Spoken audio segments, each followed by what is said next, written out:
Former Apprentice star Omarosa Manigault-Newman said she had felt uncomfortable and upset in the White House as its most high-profile African-American woman, as she denied reports she had been fired from her post as an assistant to Donald Trump. She also hinted strongly that she had revealing and potentially damaging stories to share from her time in the Trump administration.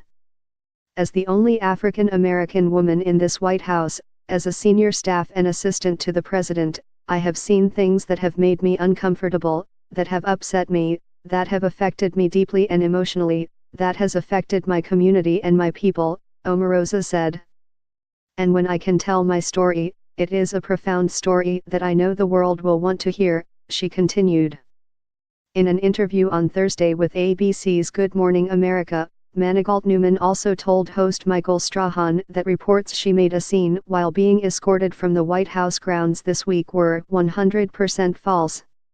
Several White House reporters including CNN's April Ryan had relayed that after a heated, expletive-laden fracas with White House Chief of Staff John Kelly, she was removed from the premises. John Kelly and I had a very straightforward discussion about concerns that I had, issues that I raised, and, as a result, I resigned, and it will be taking place January 20th, when I leave this very interesting administration, Manigault-Newman said.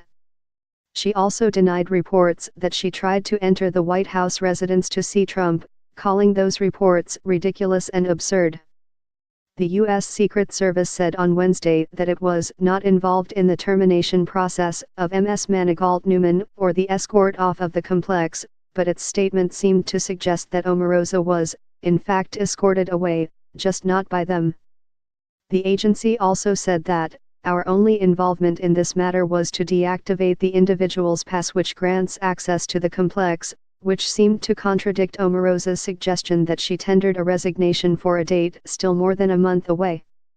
One of Trump's most prominent African American supporters, Manigault-Newman was an assistant to the president and director of communications for the White House Office of Public Liaison, working on outreach to various constituency groups.